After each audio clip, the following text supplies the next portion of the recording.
to Promoted. I am your host, Felicity Fury, CEO of We Aspire, and I'm joined by the incredible Renee Wooten, engineer, aerospace engineer, no less, speaker, pilot, all things aviation. Hi, and welcome, Renee, to another episode. Are you ready? Hi, Felicity. I am so ready to get into another awesome conversation with you. Before we start there, I would love to acknowledge the traditional custodians of the lands in which we meet.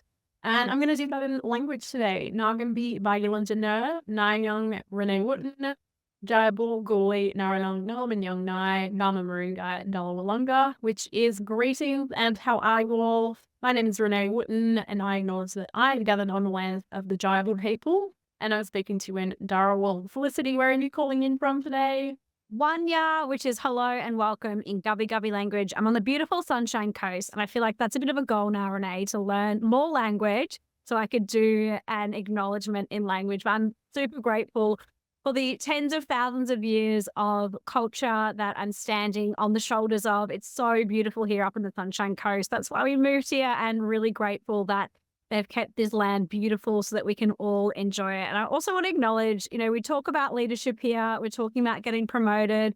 There have been so many incredible leaders that we're not even going to ever know the names of that had cared for our country all across Australia. So I want to acknowledge the elders, leaders, past, present, and emerging of all the traditional lands in Australia and First Nations people that you might be listening to this podcast on.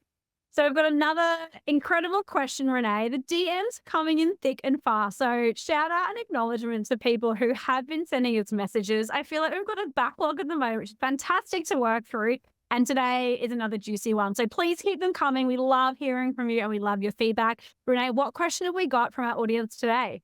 Yeah, thanks, Felicity. And first of all, I'm just going to read a little bit of the content of the DM I received because I think it's so beautiful and also just a really nice piece of validation for us that we make a difference. And, it's kind of hard to put some content out there and understand if people are really finding value in it. So I did want to share, I have a DM from a good friend of mine who said, I don't know if I've ever told you this, but you have and have had a vast impact on my life.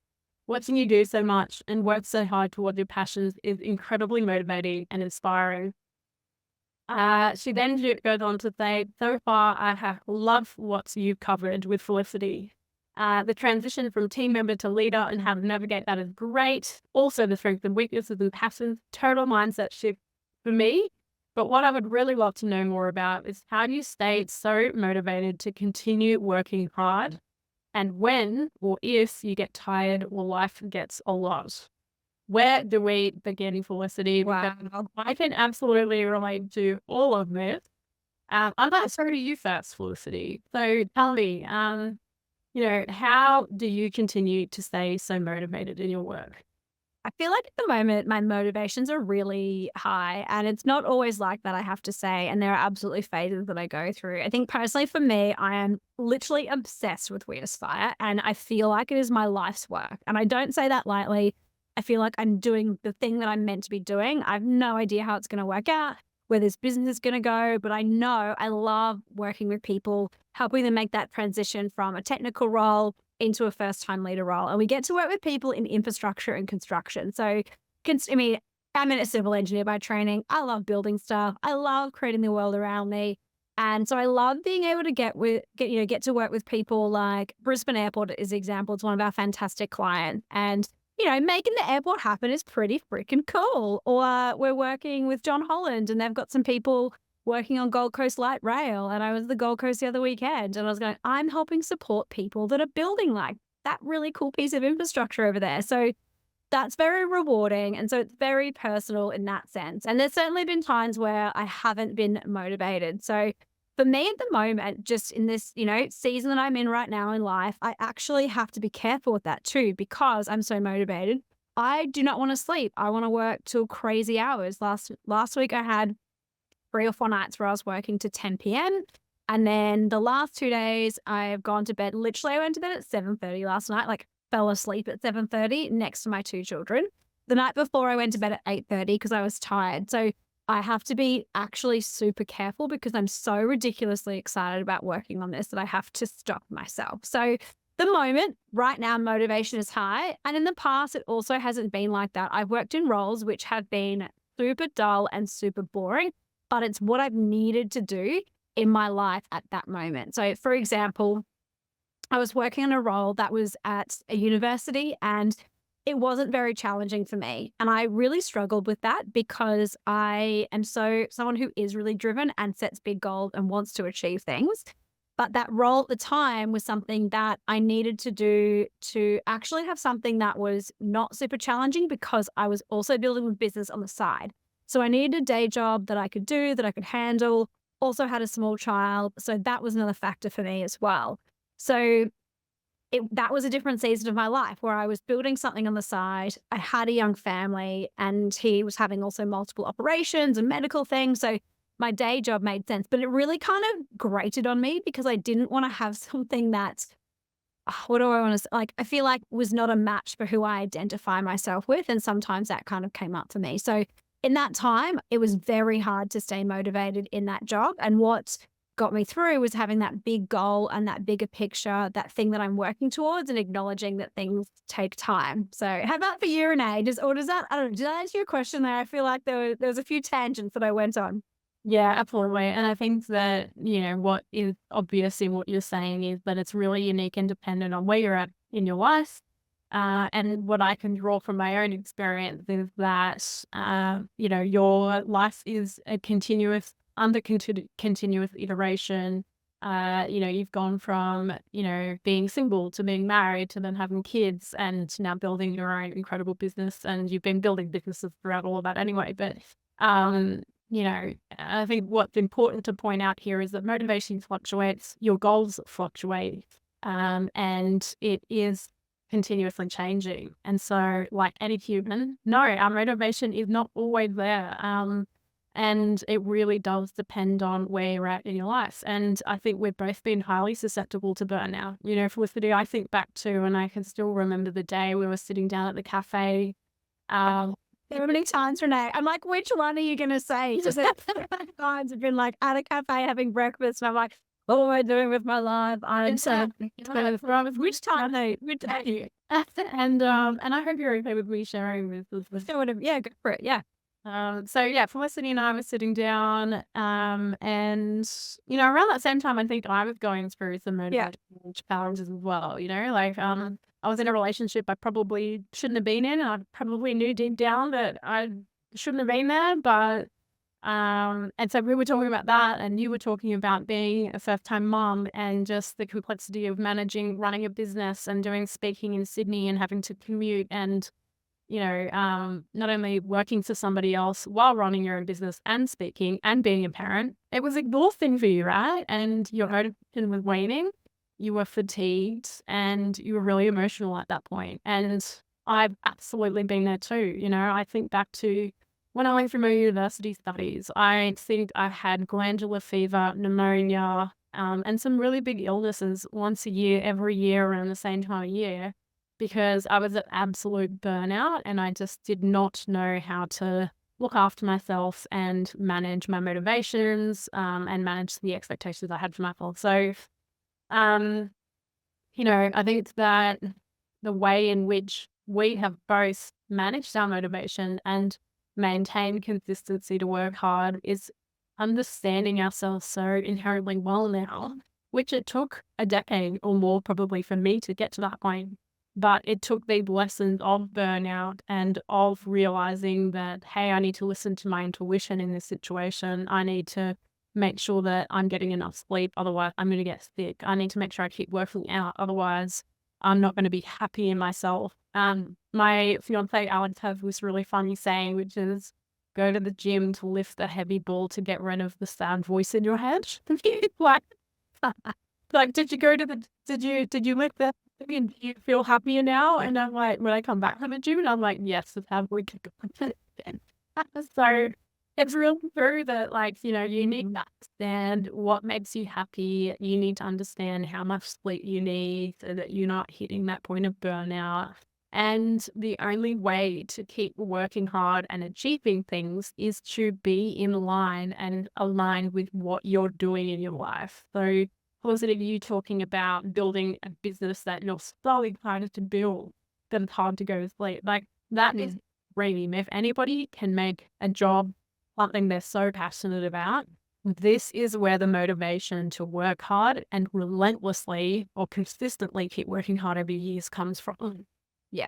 And I there's so many things, yeah, in the business that I do not want to do. There's so many things. We're a small team, so we have to do a lot of the things that we might not be strong at or that we might not enjoy. And that's just kind of part and parcel for it. So when I am in those times where I'm like, oh God, posting on LinkedIn again or like doing this again, I'm like, okay, it's not for me. It's for the difference we get to make. It's for why our business exists, to help first time leaders, to help organizations create amazing leaders. So that really does motivate me. It's that bigger picture and that why. Even things like when I was running Power of Engineering to inspire kids about engineering, I'd have conversations with partners to ask for funding, and that was so hard. But it was not about me, or even speaking sometimes as well. I find it really confronting speaking in front of hundreds of people, and that has definitely taken some time to get used to. And if I look back, it actually the motivation to become a better speaker wasn't about me. It was to make a difference for others. So whatever your goal is, I think if you can trace it back to that and what that bigger picture is, I think that can really help. And if you don't know, that's totally fine. That's the thing to go work on, I think, is what's that why for you? What's that big picture? So often, I'm very goal orientated, and I think probably you are, Renee, too. So what we're sharing here today might not fit for you. That might not be the way you're wired, and that's totally okay. So your job is to find out what that is for you based on your strengths. And another thing that helps me, there's the big picture, the vision, the 5-year vision board, or the goal that I'm going toward. And then there's also that inner purpose that drives me. So Simon Sinek talks about what is your why? Start with why. My why for me is really simple. It's being limitless, doing things that I didn't think I could do, being things I didn't think I could be. So it could be something so simple like on my holiday at Christmas, we went to regional Victoria. We're in the Alpine region in Bright. And I'm there with an inner tube and there's the river. I'm like, that looks really cool. I wonder if I could do that. And Michael, like my husband's going, no thanks, you can just like, it looks like so much fun. Let's go on the rapids. And I discovered on this holiday that adventure is something I really love because it fits into that doing things beyond your limits, right? So I got in the inner tube. It was the best fun we're going to go back next Christmas because it was such a cool place. I'm dragging my whole family, my sister and brother along with me.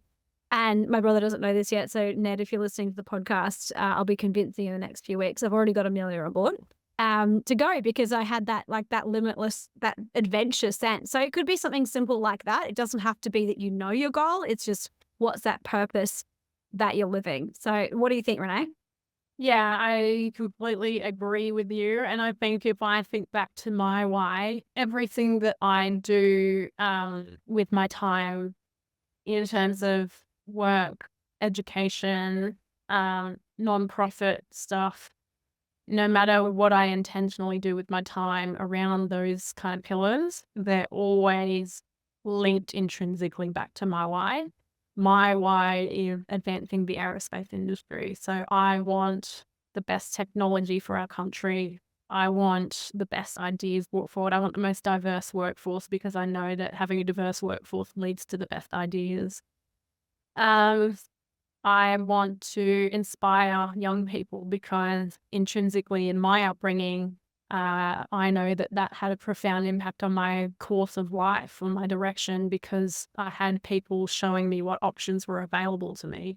And so I want to make sure that other kids in other regional areas who are have less accessibility to education, to opportunity, that they know that they have the same opportunity. They just need to be aware of them. So that's really intrinsically where I get my motivation from. So when, I absolutely struggle with fatigue as well. And I think it's this ongoing iteration of how do I feel today? Have I gone and worked out? Am I getting to sleep on time?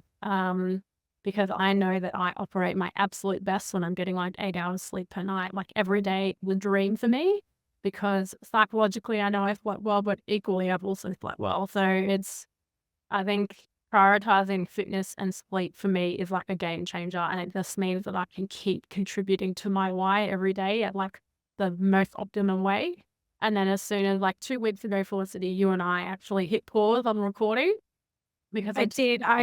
I told Renee, look, I'm sorry, we recorded an episode. I won't say which one.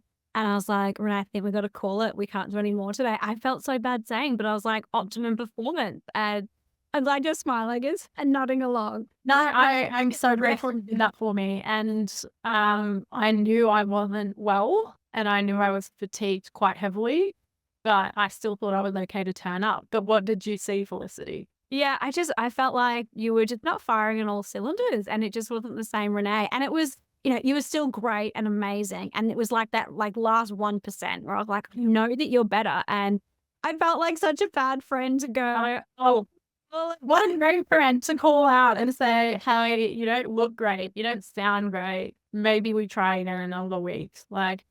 And I knew it, like I said, as soon as we kind of jumped on, I was like, oh, I'm pretty fatigued right now. Like, I feel really tired. I've been sick for the past 2 weeks. Like, I haven't recovered yet. And I wasn't incredibly sick. Like, it was like a light cold, but I could feel like quite heavy fatigue. So, the next 4 days after that, I slept for like 9 to 11 hours a day. The 4 days straight, which is like not normal for me, but that's again where you need to look after yourself so that you can keep back stronger and stronger. And I think that a lot of people think that you and I potentially work around the clock, but actually I don't really watch TV. And when I do, it's probably a Saturday and that's my day on the couch. It happens a couple of times a month where I just completely sit on the couch and I do not need to be anywhere. I don't get my steps up that day. I don't do my workout unless I feel the craving for it. Like, I really just am a couch potato and it's what I need to then get back up for the next 2 weeks and run hard and hit all my other goals, which is, my steps every day, getting my training in, making sure I'm performing in my studies, doing a great job at work, and then also being a good family member and spending time with your baby and, catching up with my friends and podcasting in a really energetic and fun way. So good. Yeah, sorry, go finish. I was going to say, like, it's something that you have to observe about yourself and get to know about yourself. But if you're contributing to the things that really drive that purpose, and I love the fact that you use the example, Felicity, that, and you know exactly why you're taking certain steps. So even when you do those monotonous, like boring tasks, you still get them done because, that's going to help you contribute to this much bigger. And it's funny because I would say there's very little tasks in life that I get hesitant to do. Like, study's probably my biggest battle at the moment in terms of just remaining motivated. But then when I'm learning and I'm like, reading these academic papers on sustainable aviation fuel and learning to code again in Python, I'm like, this is so cool. Like, I love what I'm learning and I love what I'm about to do. And I think that we have these moments where we do wane in our motivation. But again, I'd probably fall back or defer then to skills that I've learned around consistency and turning and knowing that, hey, I've set this goal for myself, which means that I need to take steps now. So, we all have this little voice in our head. We might be sitting on the couch and like, hey, today I was supposed to get enough steps up. I probably need to get a bit of sunshine because I've been inside for a couple of days. And, I need to go down to the post office and get this thing done. And so rather than just sitting there thinking about the fact that you need to do these things, it's going, all right, I'm not going to think about it anymore. I'm going to get up right now. I'm going to turn the TV off and I'm going to go and do one thing. And then what happens typically is you start doing that one thing. The motivation might not be there yet, but eventually you give yourself enough structure and taking that action that eventually you fall into it and you get the task done. So I think that's actually probably one of the biggest call outs is how are you taking action and managing yourself and consistently turning up as well, where you're struggling to find that motivation. And I used probably the example last year when I did my bodybuilding comp. I had to train and I chose to train 4 to 5 times per week. Each workout was about 2 hours long. And I had to get like 14,000 steps a day up to the lead up to actually doing the comp. And it took me like 4 to 6 hours a day of training to be able to hit this goal, right? And it was painful toward the end. Like, I was really struggling with motivation, but I made that commitment. So, I would get up at 4:45 in the morning. I'd go to the gym for 2 hours and sort of smash that first goal of getting the workout done. But then I had to spend another 2 to 4 hours walking to get the steps up. So I would come home from a day of work then and be shattered and then be like, we're going to do the walk now. And I always felt better after I did that walk, but I was always exhausted before I went and did it. And so, um, I made that commitment to myself that I'm going to go and hit this goal. So I need to stop what I'm doing. I need to stop making excuses and I go and do it. And I do find I go through periods and bouts like every month where I'm like, can't be bothered. I think that's the thing. And after I achieve or hit those things and go and do it after I've had that initial hesitation, I feel so much better and I'm so happy with myself after I do it. So when I have those moments in the future again, I go, I've already been here before. I already know I'm going to feel amazing after I do it. So true. I love, yes, the gym analogy is always good because I think it was my swimming coach. So I've done a bunch of triathlons and you get to the pool, you got to be there at like, I think it was like 4:30, which seems obscene. Maybe it was 5 a.m. that we used to go. And they'd say that the hardest bit was just getting to the pool. Now you're here, let's go for it. And I think that is so accurate. And so it's great you bring up exercise because at the moment in my life, I'm like, look, I'm running the business. I got the 2 kids. I'm on this protocol around eating healthy for the next 4 weeks. I'm like 10 days in. And then I'm like, exercise. At the moment, I'm doing, I would say 0 exercise. I mean, I'm picking up children and I'm going for walks. Like that is some form of exercise. But for me, I love running. I love triathlons and I'm not doing that right now. And that's been kind of a tricky thing for me to, I guess, come to terms with because I love it. And I just can't fit it in right now. So I'm just like, do you know what? That's cool. I'm just calling it. I'm just going, even though I feel like it's part of my identity and I feel like I need to do the exercise, like I love it so much, but I'm just calling it of like right now, I'm just like at capacity. So I'm choosing no, which I feel like is a tricky one for me because I do desperately want to do it, but I'm just at the moment for the next few months, like it's just not going to fit in. So I've had to definitely make peace with that. And I think the tips you were sharing earlier was so great around motivation. So there's one around the 2 that I love is, start something for 2 minutes. And then once you've gotten started, just give yourself, I'm just going to do writing for 2 minutes, or I'm just going to do X, whatever task is for 2 minutes, and then do that motivation and see how it goes. And then Mel Robbins has a great one, which is the 5-second rule. So it's really cool. There's a lot of neuroscience on this, counting backwards, 5, 4, 3, 2, 1, like a rocket launch, and then start something because it's like giving your brain this trigger to get into it. And I love that for motivation as well. So there's lots of different tools out there that I think we can use. And I still I don't like admitting it around the exercise thing because I feel like it is so part of who I am that I want to do that and be healthy. But at the moment, I'm just like, do you know what? I'm just going to call it. And sometimes you have to. And it's so great you brought up that example earlier, Renee, of a time that was really tricky. So I remember I was in your apartment for 2 weeks. I still can't believe I left out. I think Winston was like 2 at the time, left Winston, came down to Sydney and was with you for a couple of weeks. And I was totally shattered. I was helping host this program. It was 10-hour days.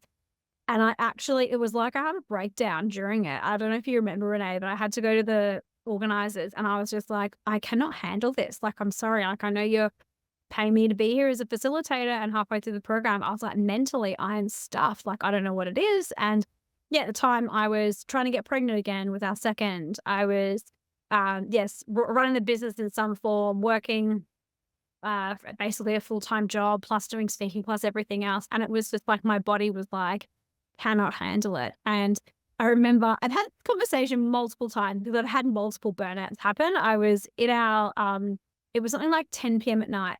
And I was arguing with my husband about whether I should drive down to Brisbane that night or drive the next morning to get in a plane to go to Melbourne, because I was actually flying every week to Melbourne from Queensland to do my job for that semester.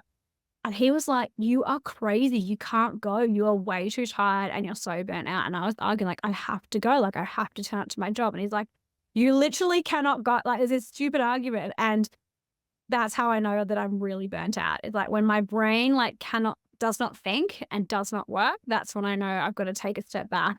And ultimately I've realized, like, if you're in that way, then you're not going to be making good decisions for yourself or good decisions in your job. So it's better actually for your job to take that time off, whether it's a week or 2 weeks. Usually it's about 2 weeks for me, to just stop and like sleep and do nothing. So I think that certainly helped me with motivation, because you just got to, it's like going back to ground zero, like pause, restart. And I hate that so much. It frustrates me because I don't want to be that kind of person. Yeah, and I think here's a really good call out, and maybe I'm gonna call you out for it.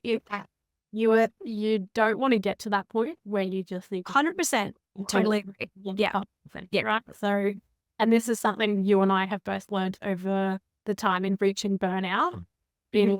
It's so easy to do. Let's say you work like an absolute, like, you work your butt off for your semester at university.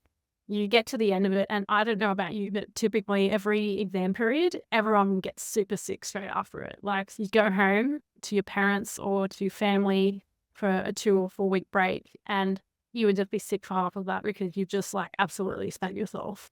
With life, you just have to work your butt off to get to a goal, right? And university is not easy. I think it's one of these things that just absolutely stretches you to your absolute limits, and I don't think university will ever change in that regard. But I think what you get out of that is you learn a lot about yourself, and you learn about what your limits are, and you learn how to prioritize really sharply. And I think that a skill that'll set you up really well for the rest of your life. But yeah, when I think about, and looking after yourself, that's something that you just need to do in order to avoid that burnout, in order to avoid the wane in your motivation. And the way that I like to do it now is I used to get really upset at myself for sitting on the couch and taking a break. But now I can feel the fatigue in my body. Like, if I get to a point like I did 2 weeks ago when we were speaking on the podcast, I could feel it. And I hung up from that call and I laid in bed for the rest of that day. And I don't really do that. Good. Yeah, but you know what? I bounced back like 4 days later. I slept the entire weekend and I felt amazing come like Monday, Tuesday the following week. So, I needed that break. And that was kind of an unavoidable point of burnout in a way, where I had, just worked my butt off to finish up my previous job. I literally finished up on the Friday, Saturday. I flew to Chicago. And then I had a week of really intense like jet lag, but then also burning the candle in terms of meeting everyone and going out every night and like, building these great new relationships that are going to serve me really well moving forward. And then I got home and I was like really tired for 2 weeks after that. And I couldn't give my best in my job at that same time and in my studies and in our podcasting. So like the implications of you reaching burnout is everything then kind of comes undone. So I think what's a really good call out here is, listen to your body, really be consistent in your sleep and your training. You have to prioritize that above everything else. Even your job at times, like you have to get that time in to work out and to look up yourself. And then, that's where once you kind of nail those two things, you'll find other opportunities to bring in more flexibility and achieve other goals. So, totally. And I think you're right in the structures you're building around you, Renee. That's really powerful. So for me, it's things like the rule of I do not have caffeine after midday. Like, that's it. I just don't do it. Like, not negotiable. For me, performance is really important to me. And so that's why I'm really nailing into my diet this month and getting that squeaky clean. Things like if I go out, say, to a networking event I'm just going to have 2 drinks and that's it, because I know tomorrow I want to get up and perform and be great with my children, be great in my business. So that's it. It's going to be 2 drinks or 3 drinks, like really like limiting that. And it's those more kind of micro things, I think, that add up. And just last year, actually, I was finding it quite tricky because we had our second baby in January last year. And we had a nanny, which is really helpful, like 3 days a week, just a few hours, just to give me kind of some of that break. I found it so hard to pay someone to be okay to take a nap. That was like, blew my mind. I was like, I should be working. But actually I should be taking care of myself. That's the most important thing. So I did sometimes nap, not as much as I should have, but I did definitely do that. And I was just finding like I couldn't really think straight as well. I just needed some time for myself. And I had this incredible opportunity. Michael, actually, for my birthday, I don't know if you know this, Renee, bought me a coaching package with Renee Vinson from Shark Tank. And so I had some coaching sessions with her. And her advice was, take 1 hour a day for yourself. And if, you just have to find that 1 hour a day, like just start with that. So I started doing that, and it was in the morning. It was from 6 a.m. till 7 a.m. Michael would take the 2 kids and I would sit on our balcony and I would journal or I would meditate or I would just do whatever I wanted to do for that hour. And it was so incredible having that space, and it gave me so much to be able to like, okay, I can think clearly, like, here's this one action I want to get complete today, which I might be able to do pushing a pram around the play park, and I can make a phone call to somebody or whatever it is, or do a LinkedIn post in that hour. That hour was just so incredibly helpful just to set everything up. And I did that practice for the rest of the year, and it really helped me. I feel like now I actually don't need that. I don't have this urge to do that all the time, which shows me that I've built up that kind of resilience. I've built up that motivation. So it's going to change as well. Like life changes, but yeah, I'm starting with 1 hour a day. So if you're listening to this and going, oh, I'm not sure what to do or what to implement, for me personally, having an hour a day made a massive difference just to get clear, pause and take that moment. And I kind of use it now if I go, oh, I'm just like really like adrenaline pumping frazzled. I'm like, I'm going to go for a walk around the block. I'm going to regroup and come back. So there's so many different ways you can do it. So much we could talk about here, and I feel like this could be like another like mini. It's a great question. Oh my gosh. I think, let's pause it there. But, to answer, the DM that came through, yes, I get tired. Yes, my motivation wanes. However, I have fine-tuned the way I live my life to such a degree now that I listen to my body really well. I put in the right practices to make sure that I am bringing the best version of myself every day, not every week, not every month. Every day I try and do the right things that I need, the right mix of the day to be able to perform to the highest standard. And, we're human. We have to navigate the ups and downs of life. That's normal, but keep coming back to your why, because that will unlock value, it will unlock clarity, and it will make you the best version of yourself when you're coming to work or to your personal life. So all about getting everything. I learned so much from you. Yeah, so good. And thank you for sharing so personally everything that you've experienced. I'm taking lots of tips from this session that I'm going to be implementing later. So thank you. We hope it's been valuable for you, and we'll see you in the next episode of the Promoter Podcast.